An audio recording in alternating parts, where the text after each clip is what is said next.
It's got to be seen someday that the repetition of negative views, first of all, they're an assumption. They come after the fact. Things are as they are, and then there's a negative assumption made and laid over things. But my question to you would be, then what? So, yeah, what happens after the negativity? Like, so the confirmation that yes, there is suffering, there is so much suffering, animals are suffering, everybody's suffering. What then? Tell me that. What would where does it lead? Like, if you get the confirmation that there is so much suffering, then what? Where does it lead? Does it like is there some sense of like satisfaction from it? Like, oh, I was right that everything is shit, life is suffering, life is difficult and all that. And even that, if there was that satisfaction, then what?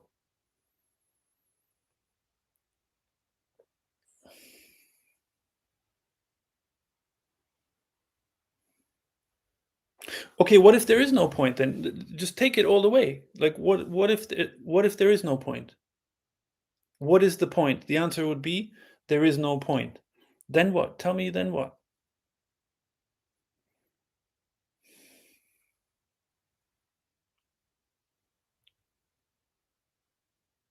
Don't you think that you wouldn't be even asking this question? Like if you were 100% convinced, you wouldn't be asking this question.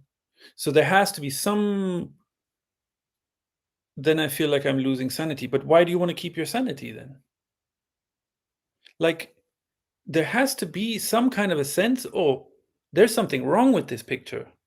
Yeah? That there's no point, that there's so much suffering in the world. There's something wrong with that picture. That's what's I would assume that that's what's motivating you to look for an answer for that question or to see somehow like what's going on here. Yeah? Yeah.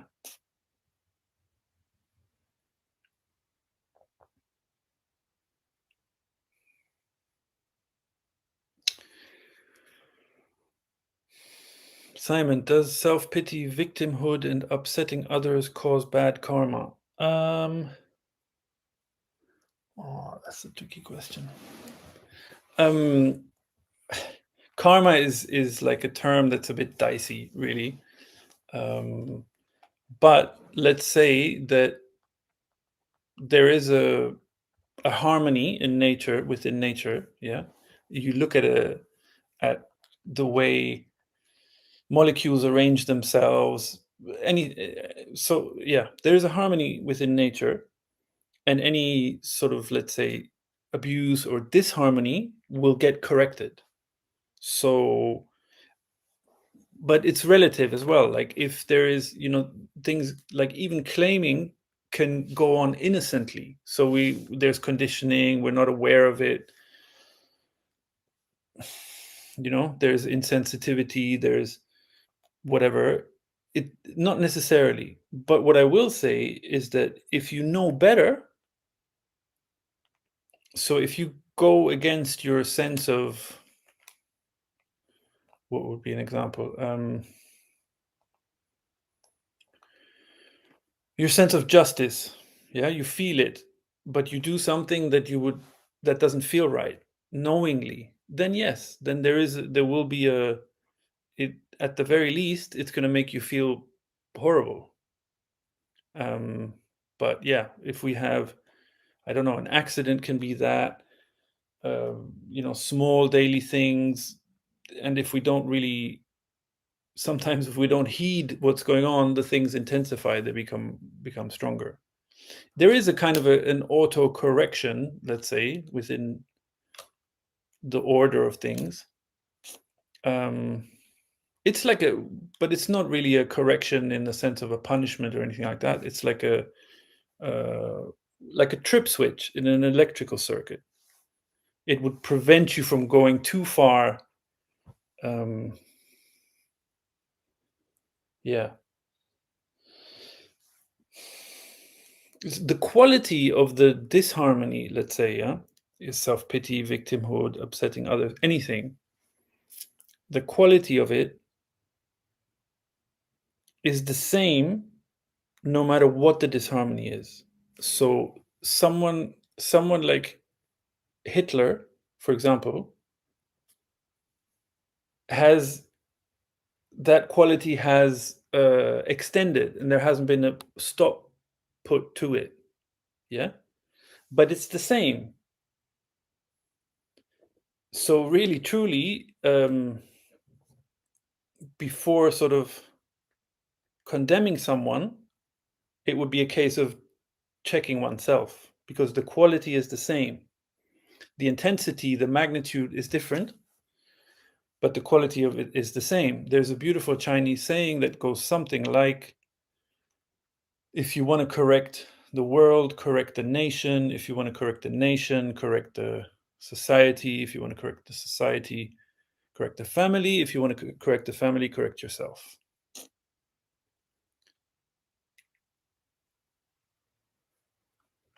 But yeah, karma, like I say, it's a misunderstood term.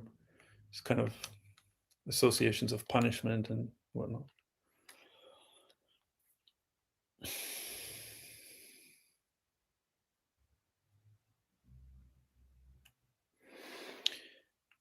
What you're saying feels to me like indifference. I don't want to put any words in your mouth. I just want to understand. From my understanding, you're saying that nature is okay as it is with all its cruel things.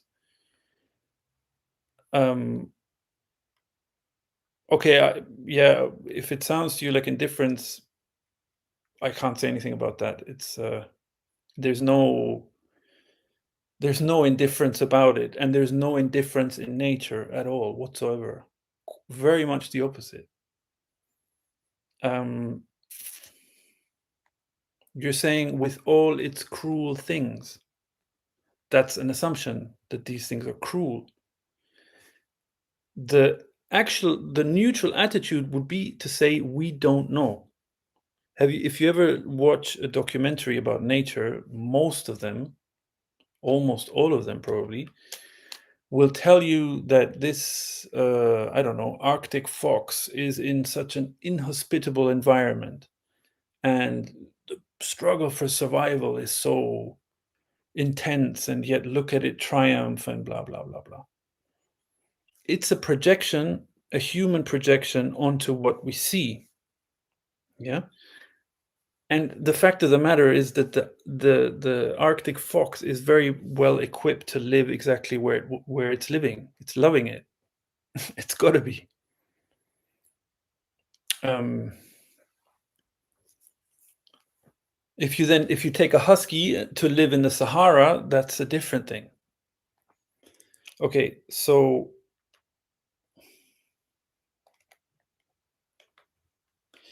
the thing is this, if you'll bear with me. So the human perspective, which is human centric, yeah, putting humans at the center of everything, puts a like a blanket over everything. It's literally not possible within that perspective to see what's going on, to see what's truly going on, to see how things truly are, because it will never question the human centricity. Okay. Now, this human centered view of the world, which is the prevalent, dominant view of almost all the cultures in the world, is born from what it is, first of all, is a separation from nature, right? It's saying that we are separate from it, we are special, we are above it. Okay, we are the chosen ones, which creates a kind of a separation, an apparent one, but nevertheless. So in order to maintain, this is quite very simple logic, yeah, I'm sure you'll agree. To maintain a higher status, there has to be something that is lower. Otherwise, the concept of higher doesn't even make sense. Okay, so what is lower in this equation? Nature. Everything that is earthly. Yeah. The drive is towards something pure, something spiritual, something higher. Okay. The formless, the ephemeral, the spiritual. Spirit is like bodiless. Okay. Everything that is associated with the body. So nature, physicality, sexuality, everything is lower, dirty, uncultivated, wild, and so on. Okay, wild, dangerous. You see where it's going, yeah? So the earth, or whatever is everything that's considered lower, which is nature, has to be demonized in order for the humans to be the good ones and these special ones. Okay, so higher, lower, good, like humans good, nature bad. Okay, in order to control nature, so now everything that's lower has been demonized as being bad, lower, dangerous, wild. Okay, so now we have to control it so that it doesn't get out of control, because it's a threat to us. Okay, what's actually going on is that that's our nourishment. Okay, so we are blocking the nourishment of ourselves. There's no question of cruelty going on, some kind of in the order of things. Okay, these are all man-made things. So in order to dominate and to control nature, there has to be a certain force applied. Okay, so the suppression of nature, and this includes our own animal nature. So suppressing our own nature will cause it to behave in ways that are kind of perverted, you could say, or like distorted. Yeah. So criminality, for example, it would be if you demonize the animalness, the very nature, and it's bad. So now the nature is split into good and bad. We have to control the bad, promote the good, and so on. Yeah. But this bad is always there as a threat. It has danger. It's wild. So demonized like that, it's going to act in certain ways that aren't harmonious, let's say. Okay. So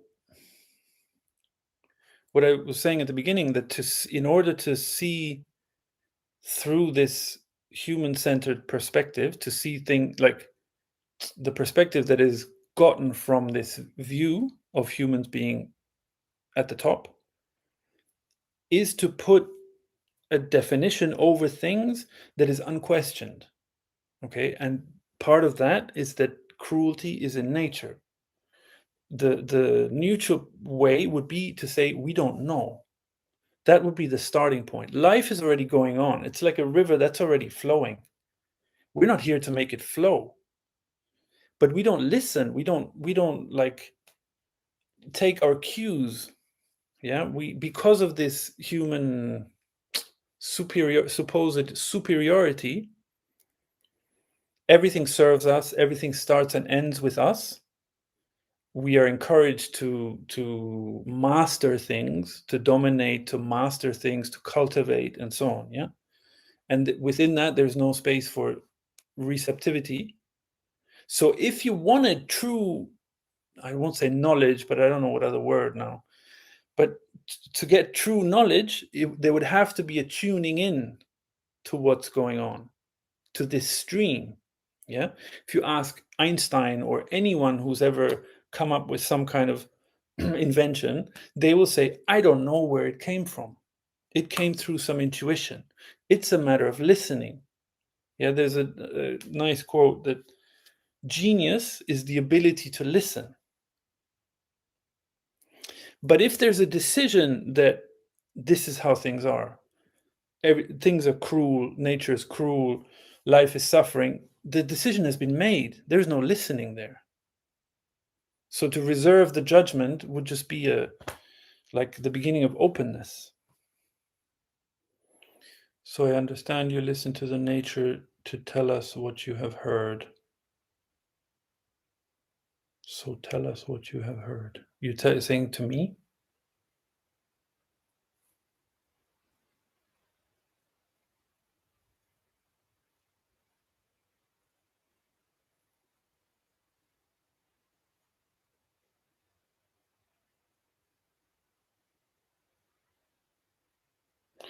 I'm not sure I understand your message. But if I think no, but that's something personal, you know, each to their own.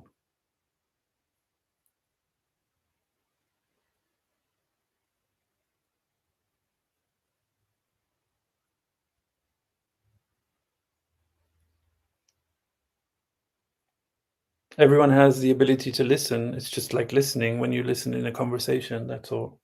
It's only a matter of openness. That's it. There's no special knowledge or special clued in. We all have intuition. We all have senses. We all have feelings. It's just openness, honestly.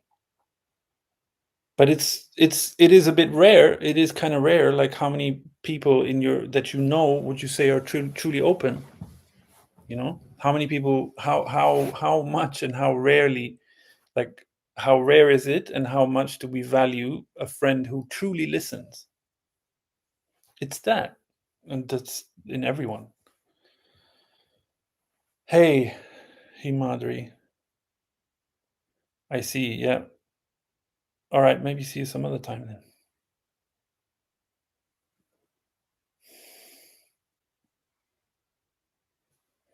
But feelings and intuition often in practice fail to confer reality.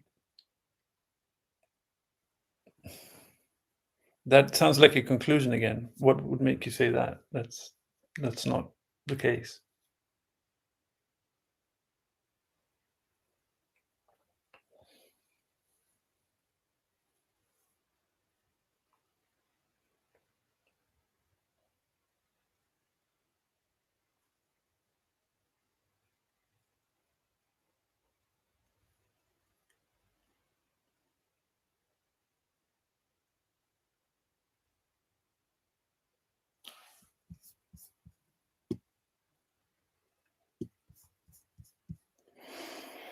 In my experience, I felt something was A, and then it turned out it was B.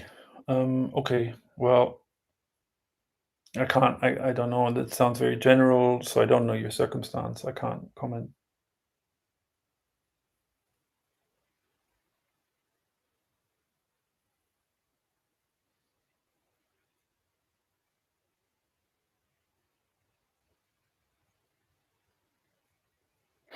And earlier you said, yes, please tell us. Actually, what I was doing in that whole monologue was telling you, right? The how things are actually configured, or how what is, let's say, blocking the receptivity, this human centered view. I'm just wondering if feeling and intuition are reliable sources of understanding reality. Okay, well, wondering is already better than saying that in practice they fail to confer. Of course, they are reliable. They are the only reliable source of understanding. But it's not even a case of understanding reality. It's just that they are the only um, anchor, or the rudder. You know, the thing that steers the ship.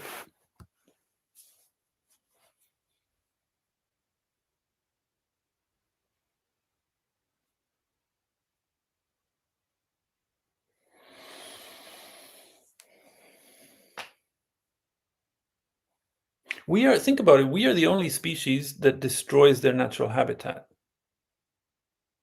And look how important and clever we think we are, right?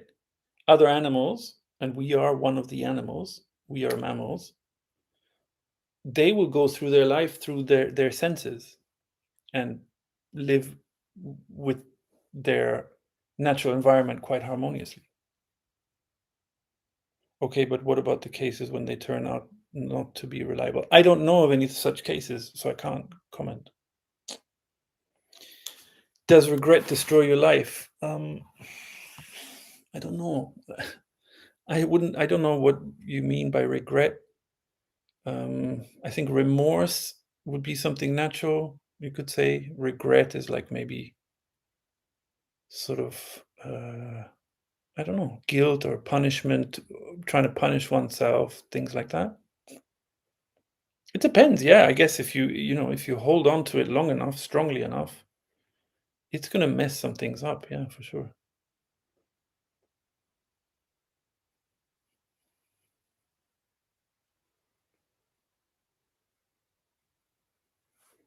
I guess, Luca, we all think that our thinking does all the job for us. Your example on Einstein made me think we all want to think that everything solved is thinking. But as you mentioned, it's not. Yeah. Yeah, sure. It's just yeah. It's also the source of the exhaustion because the mind is not meant to do these things. It's meant for practical things.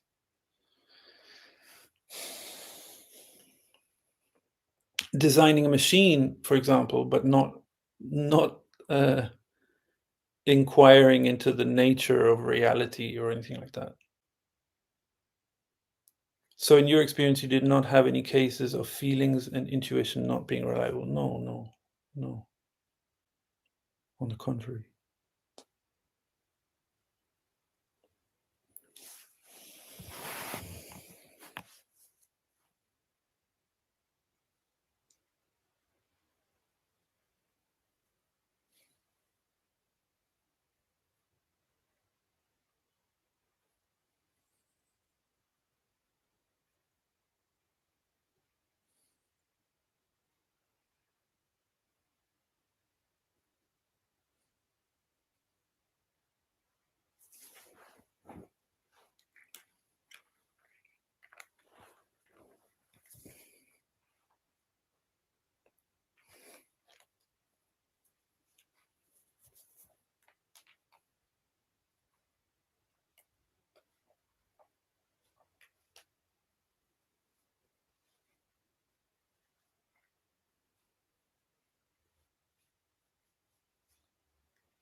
So is it okay as a rule to say do not trust or rely on the mind? No, it's the mind is completely neutral. It's not a matter of not trusting the mind, but it's just not its place.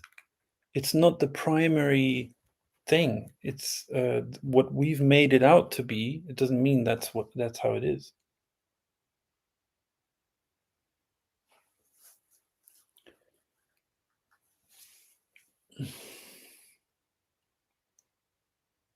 But taking that on board and believing in it and being thinking that the mind is the supreme guide and the that thing which distinguishes us as special, of course that's misleading completely. Ted, how's it going? Good to see you. um I think I heard you say recently that firmness is everything. Could you elaborate? Oh, no, I don't think I can right now.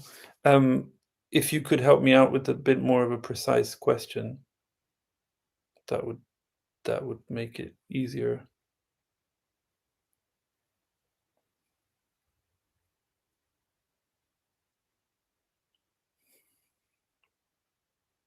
Okay, there's the answer lies in what we've just been talking about, I guess. Like firmness in listening in loyalty to one's own deepest sense of senses, a loyalty to oneself, you could say. Yeah,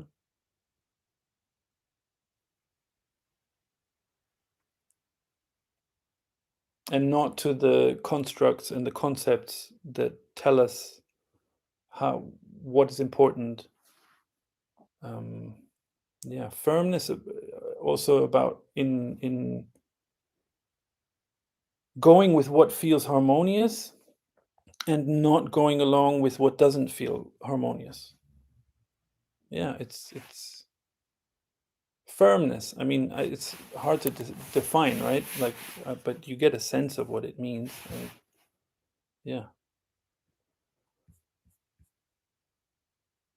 Well, I didn't make my mind, at least not consciously. What does that mean?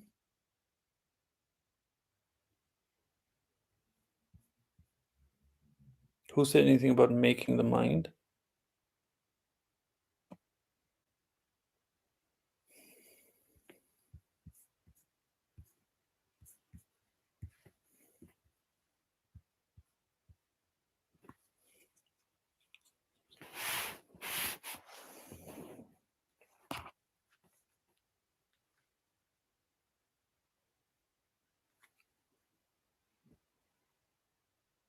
I mean, you said we made mind. No. No, you must have misunderstood. I didn't say we make the mind. We just make it seem like it's the most important thing. That's what I said.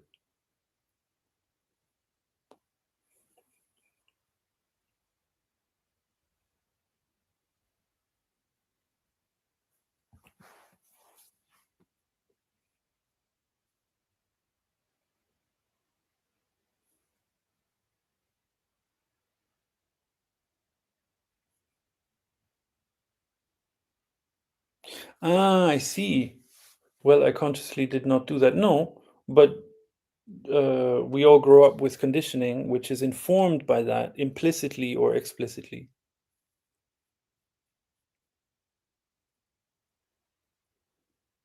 And you see the symptoms everywhere. You see the in what high regard education is held, sophistication.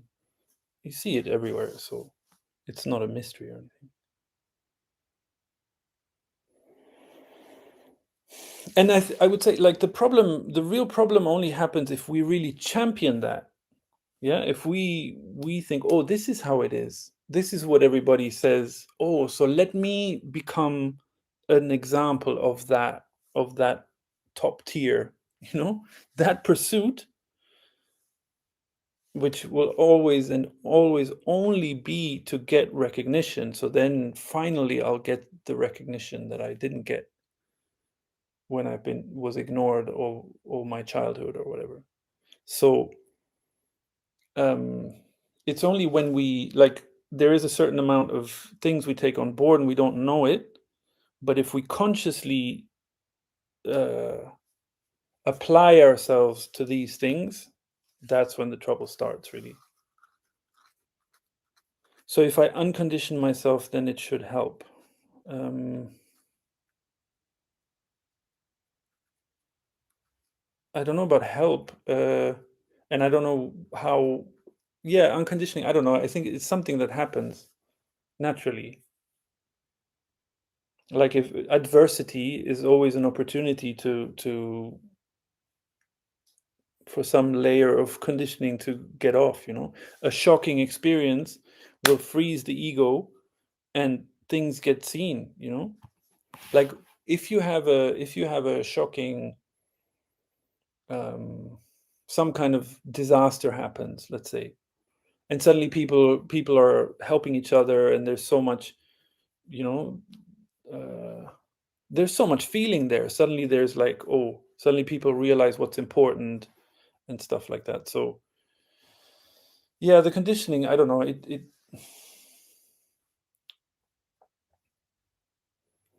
even with the conditioning, it's possible. It's really, in a way, it's like, what is our priority?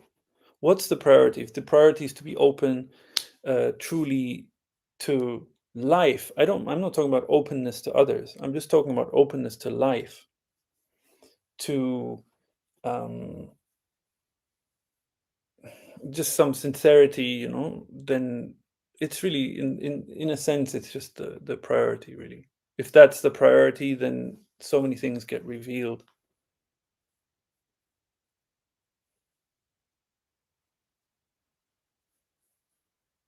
But negativity has a kind of addictive quality to it also, you know it can become like an excuse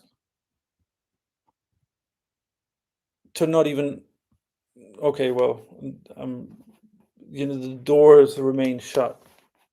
Like a classic example would be someone is in a relationship, I don't know, the partner goes and cheats on them or whatever, and then it's like, oh, I've had my heart broken, now I'm not going to open myself anymore. And whether that's, again, whether that's spoken, if it's implicit or explicit, there's a decision to just stay closed, or because I've been so hurt.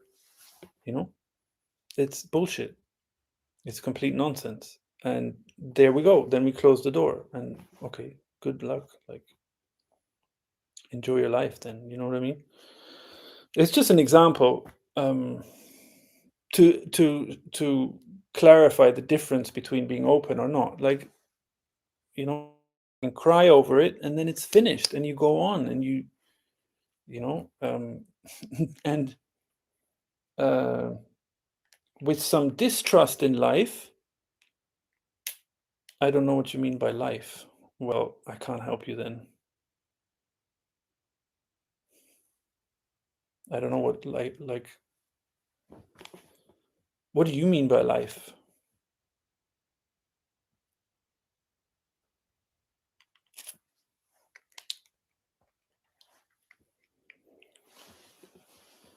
Anyway, yeah.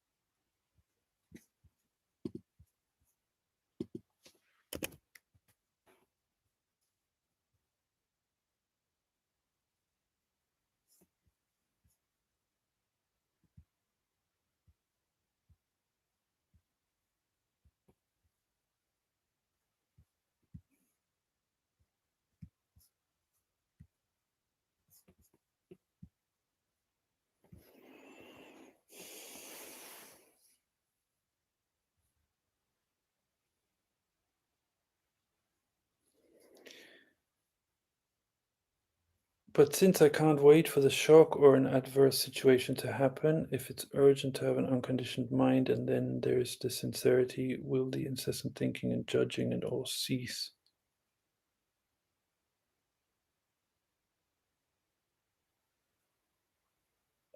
Yeah, it might take a little while because it's a habit to make our mind, uh, to set it to resolve tasks all the time.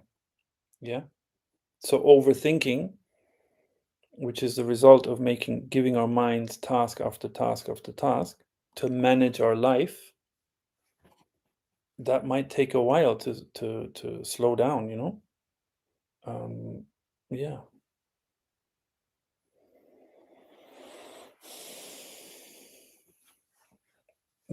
Dictionary definitions. I feel that you're not saying about dictionary definitions. Okay, but tell me honestly, like, in your day-to-day life, I said the word life. Do you think about dictionary definitions when you hear the word life? I don't, but I also can't give you a definition of it. It's just what it is.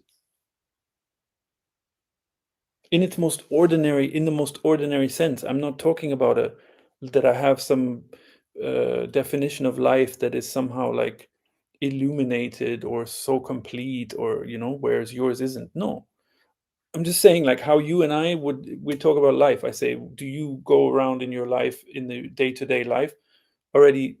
I said the word. You're saying also you don't think about it in terms of dictionary definition. Neither do I. It's exactly the same. Whatever that word elicits.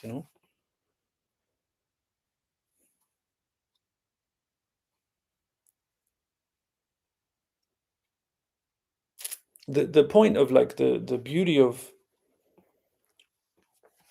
what the word non-duality points to is that the nature of things is undivided. Yeah, there are not two things. So that just means that the nature of what is undivided.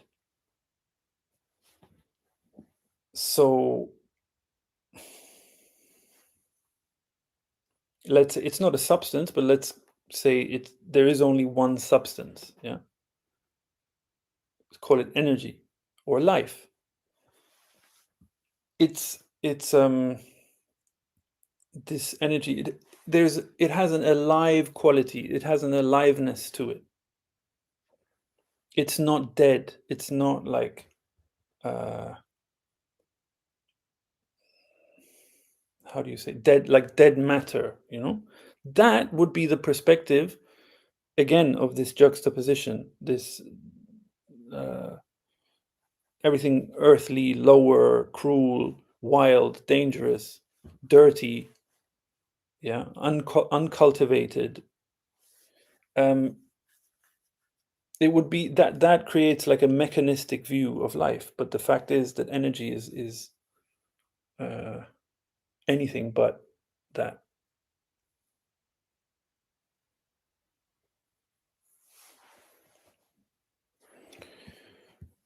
You say that we don't have to manage our life all the time, but living in today's society is just that non-stop managing. Yeah, yeah. It is just that is what seems to be happening. Yeah, but it's that's a it's a it's a false belief that we have to manage our life.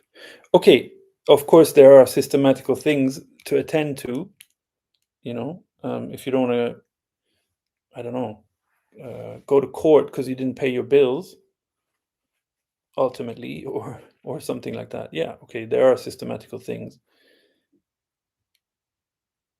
but managing our life in general, like like in the sense of like from childhood, going out into the real world and having some ambition and some, yeah, in that sense, just in the overall sense, to manage life. It's the same. It's a kind of a control thing that's the same as in the way that we think we need to control and tame nature.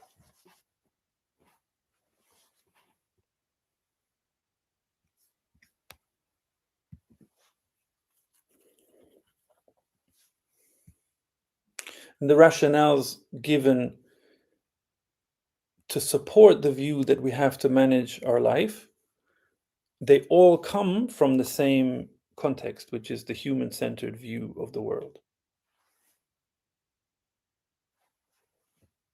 So all the justifications, all the supporting rationales come from within that same system.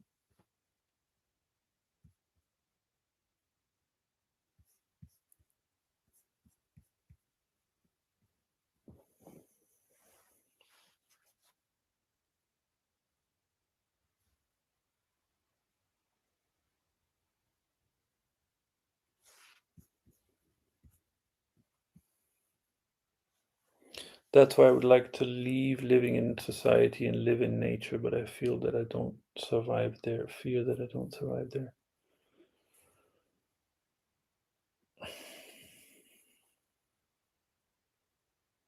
Well, I tell you one thing, if you were to just live in nature completely isolated, your survival would depend on this receptivity, on being guided by intuition. Absolutely.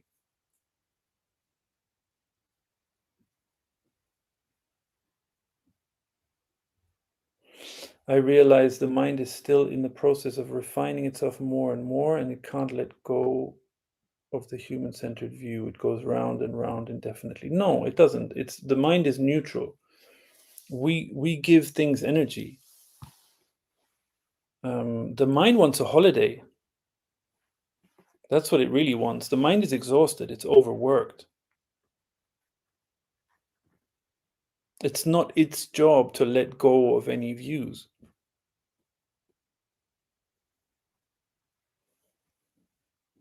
You could say, in a way, that those are things that happen in the heart, in a sense.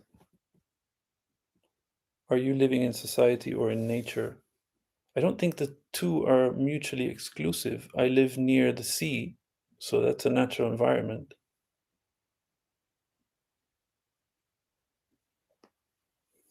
It's not, it's really, I don't see it. For me, it's not a case of either or. So hear this, if you will, yeah. This splitting of what there is of energy, of this undivided energy, splitting it, obviously, conceptually, splitting it into good and evil, up, down, all these kind of things, and saying that inherently there is this split, which is a conclusion we've drawn through some false views, and then we come back and we say this is the nature of reality. It's divided, good and evil, bad and good. Yeah, this would make whatever issues we see also, not only is there a split in nature, or nature itself is the lower and the bad, but the solutions that we then come up with would also say that, okay, if we see some dynamics going on like this, what we're talking about now, and then we say, okay, so then the humans are bad for entertaining this human-centered view, society is bad, it's still the thinking in the same, do you understand, it's still within the same context. And what non-duality says, the beauty of that we can talk about this like this, is that it's undivided. This split is never there in the first place. It was never there in the first place. That's what really takes the pressure off, which we've created and accumulated. It's this, okay, there is no judgment in the first place. There isn't this. It takes a lot of energy to maintain this viewpoint. And then we adopt solutions that are like half truths at best, you know? Like there's no need to go and live in some monastery or to live in the forest, isolated completely. That's also not to say that it's not amazing to have a place, to be able to have a place somewhere in the forest, you know, to live there. Yeah, okay, why not? But it's not a case of um, I will only find serenity if I go and live isolated from society. That's not the case.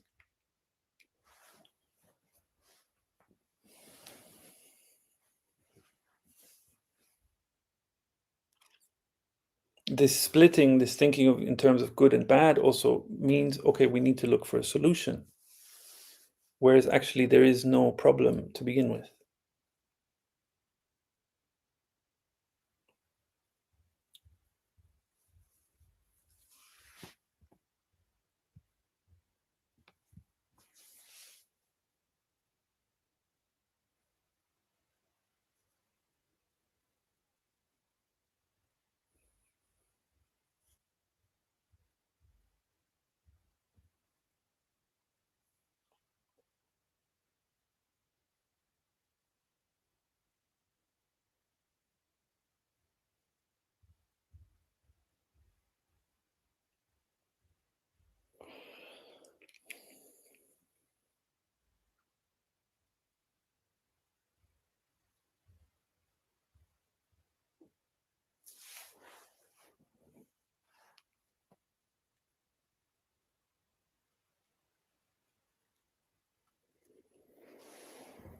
Hey, Madri, I was just gonna reply to your earlier message again, but I thought maybe you'd left. So I was just gonna say that when you say the mind is still in the process of refining itself, maybe you meant it in a sort of evolutionary sense, that the mind is refining itself and therefore somehow ingrained in the mind is the human-centered view.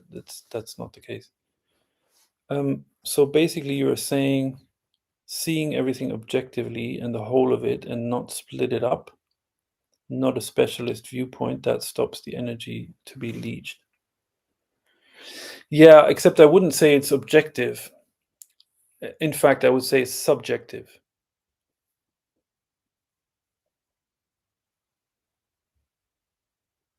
You have an outlook which is unique to you. You have a eyes and ears and all the other senses. So do I. So does everyone. So does every. So so does everything.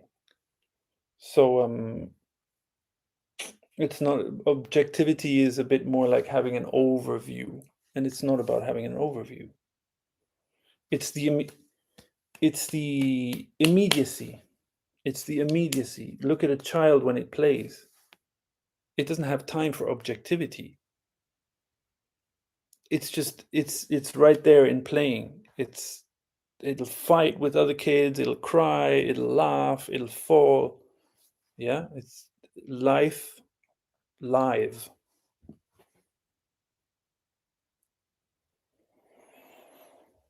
And the energy, the stopping the energy to be leached would be kind of like stop giving energy to things in a sense. Um, it's a loss of interest. That would be a nice way of putting it, I think. A loss of interest in our own opinions mainly. Because then slowly, you notice that actually the why am I so interested in my opinions? Because I think it's going to get me attention. Yeah. So that would be like a leeching, basically, trying to get energy because I think I don't have enough or I don't know the source of my nourishment. Yeah.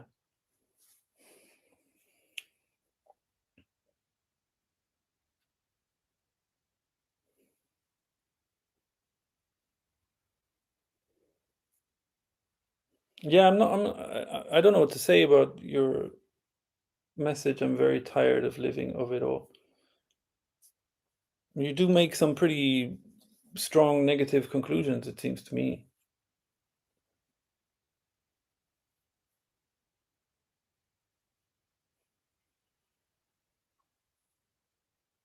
And then the ultimate, the ultimate declaration would be that it's life's fault and living is so hard. But you got to at some point, yeah, but the tiredness is of the ego activity. That's what I'm saying. Actually, the tiredness is that life lives, beings live, life forms, they live. How can they get tired of it? So a casual looking at everything, not giving importance to my own conclusions or opinions. Yeah, I wouldn't put any word on it, casual or not, or yeah, s- yeah, the importance to my own conclusions or opinions. There, yeah, sure. There's no importance there. There are loves, there are passions, there are interests. You know, but that's why I feel like in this context as well of non-duality, it's not about like the explanations of what is.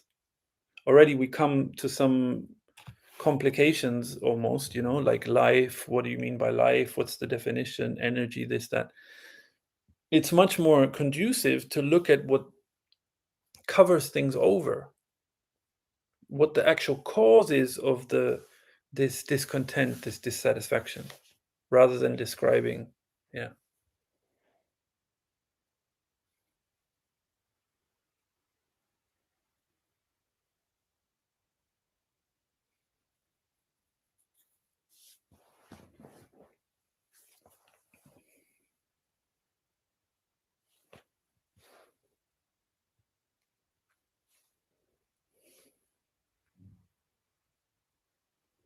But the whole gamut, not just conclusions, opinions, the loss of interest in self-images.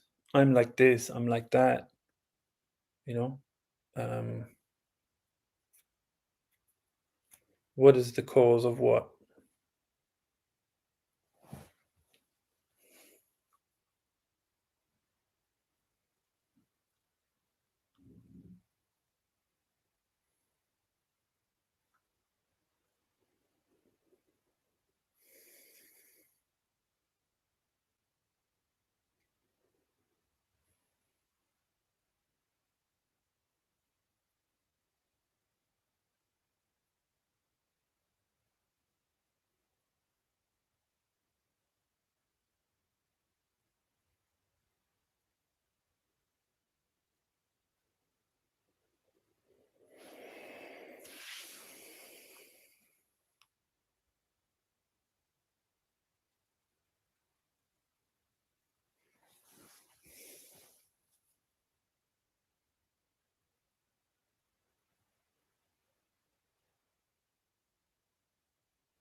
You were saying on one occasion about grace, why some people get grace and others don't. It feels like injustice.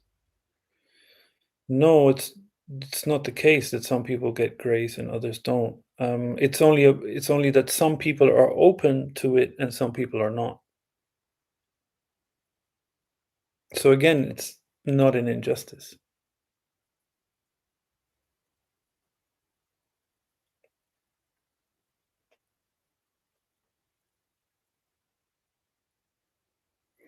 In a way, we can say that these conclusions about life, of being unjust or this way or that way, um, really do have an effect.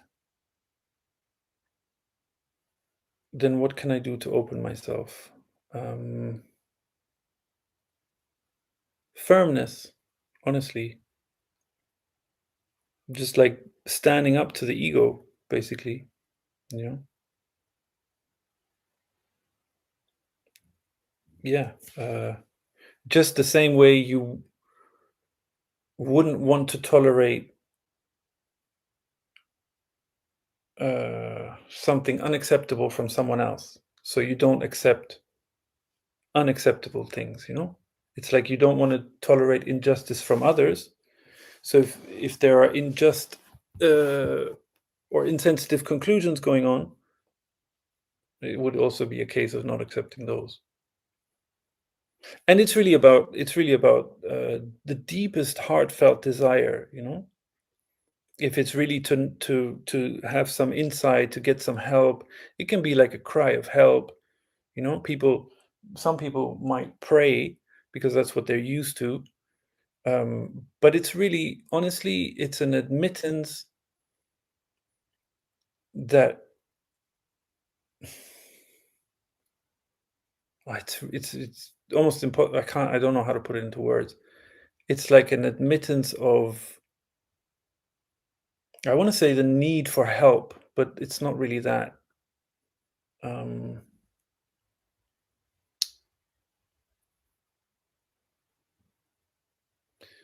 okay, but let's go with that, because that would mean that there has to be a listening. So the spark, the beginning of it, the source isn't this. Yeah, we don't sit here and I didn't sit in the corner and crochet life. You know what I mean? So the solution also, once we've sort of tangled ourselves up so much, it's like, oh fuck, I've really got myself stuck here. I need some help.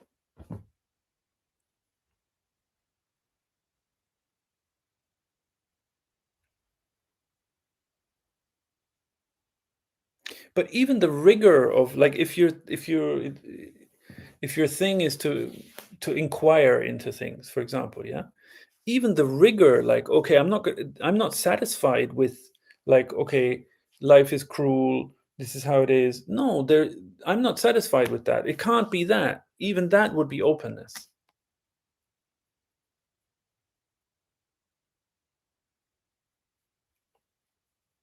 Because, like, there's got to be more. I don't know what it is, but there's got to be more.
That's my hope exactly, that there is got to be more, and fear associated with that hope that this is it and there is nothing more.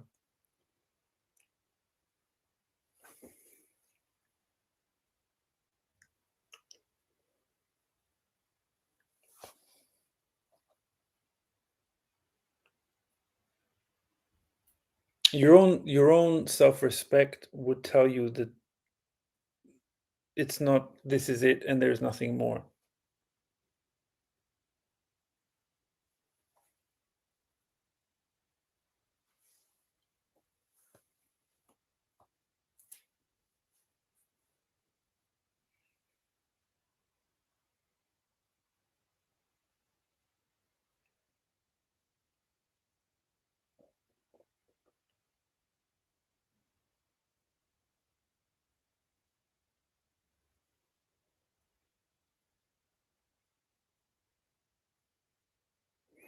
Is that all there is to life? One comes to the end of his tether and then asks, there's got to be more.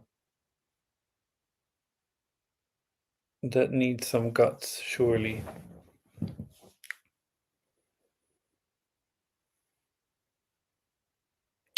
Yeah, but that needs some guts, and we have guts, right? That's what we have.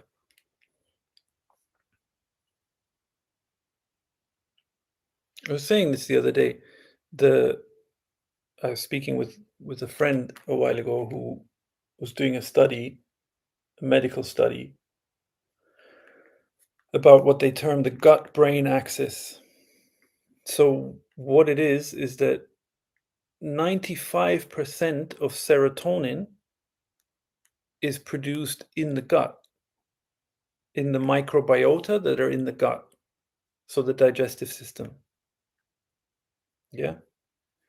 Serotonin is like dopamine. It's responsible for the it's kind of like the happy hormone maybe or something.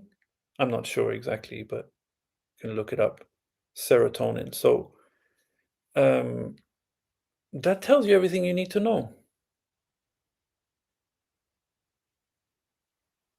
Well, no, and there's no need to come to the end of one's tether. It's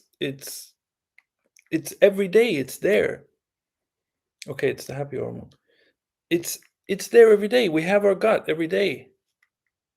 Have a little care about it. That's all.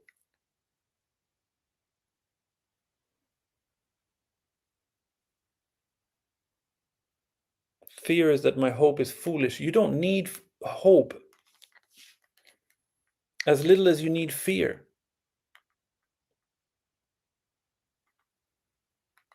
That's what I mean by rigor. That's what's meant by firmness. To silence all this kind of thing. To stand up to the loud voices.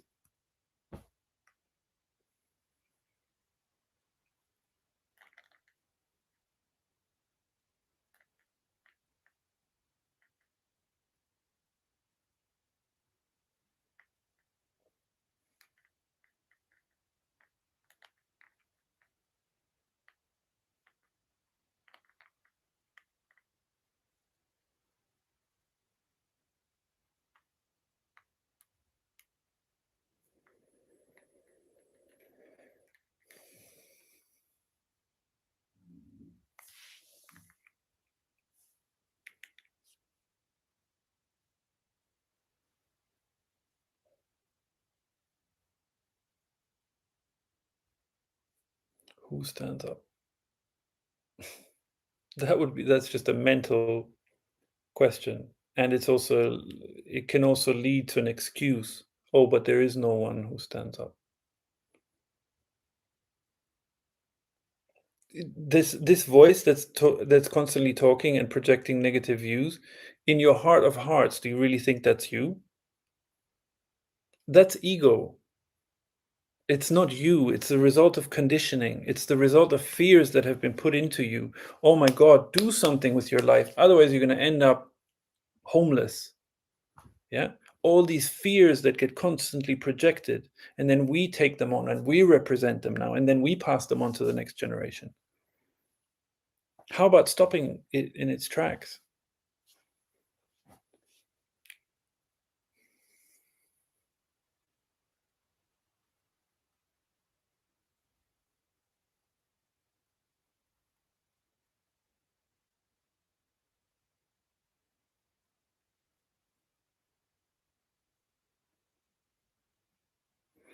Yeah, Himadri, my take would be that that would lead to getting to the end of one's tether, because it's not about figuring anything out. Just stopping and like, what would common sense say this is all about? Common sense would say that that nature is is the expression in form. Yeah, nature is the expression in form of the formless. Put it that way. And why? For no reason. Or you could say for celebration, for the hell of it. Why do kids play? If you would say, I need to push hard enough to find out why kids play, you're going to go crazy to the end of your tether.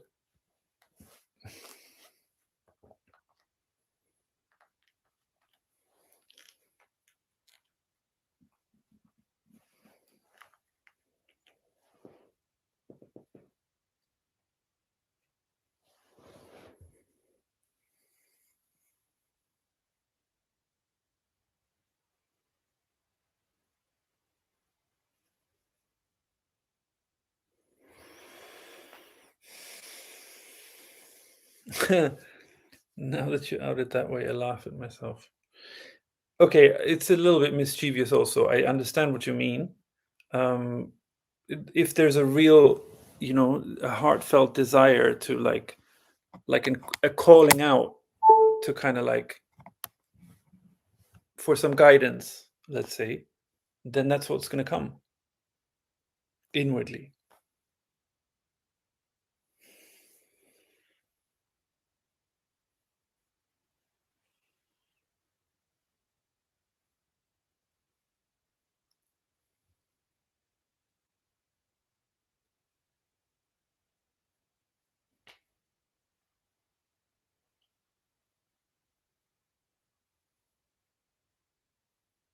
And yes, it is a kind of a refusal to accept anything less. Life is meant to be lived relaxed. And a refusal to accept anything less is probably going to go a long way. And okay, does it mean sometimes having to s- look at some fears, or some fear might come up or something? Yeah, but so,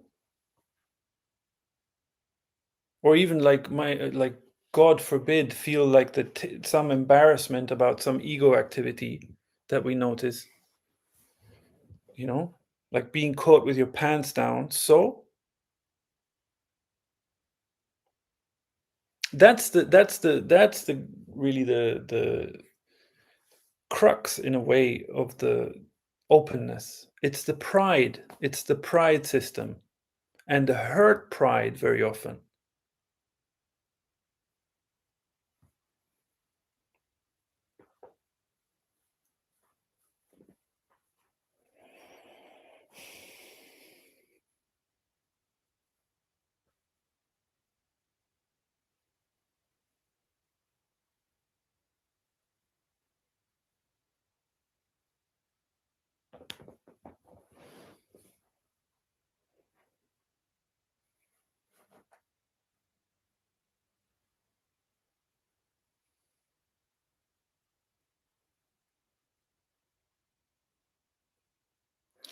Can we pursue the Einstein thing here a little?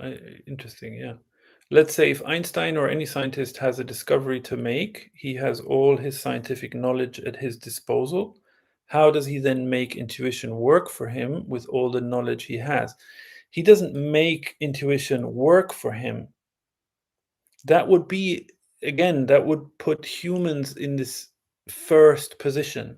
It's like, okay, now I need to some the only reason why we think there is a problem is because we've created this artificial separation, and that's not satisfying because it's not supported in nature. It's not true. It's a figment of our imagination. So to maintain it, to maintain this, is it homeostasis? I don't know if that's the right word. To maintain this configuration, it needs energy. And it uses up a hell of a lot of energy. Yeah. But it's not making something work for us or finding some access so that we have a handle on intuition. Intuition is there. In the case of Einstein, it's his acknowledgement that the intuition is the source, is the first thing. It's his awareness that that is so, that will keep the insights coming. It's humility, basically. It's saying, I'm not first. It's the intuition. Like, let me listen to that. Yeah? That's why the loss of interest in our own opinions and all that. That's why the not listening to the voice, because it's that. So that's first, that comes first. A scientist who will say, anyway, yeah, that's, yeah.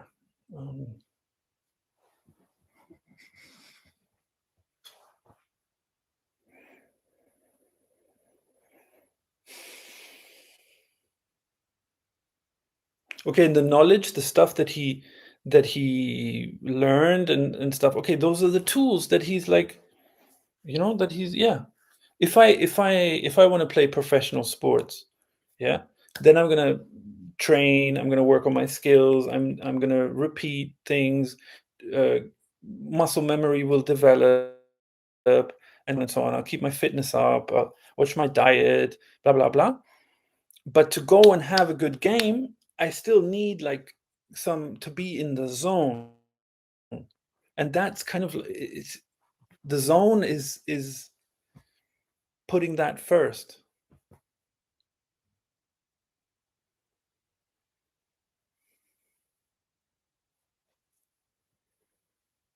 Yeah, intuition operate. Yeah, I guess you could say that. How to differentiate?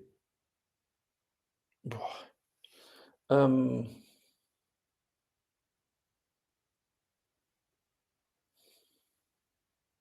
the one is relaxed and nourishing, and the other isn't. But thoughts aren't the culprit. But overthinking has a different quality. All right, I gotta go, guys. It's enough. See you another time.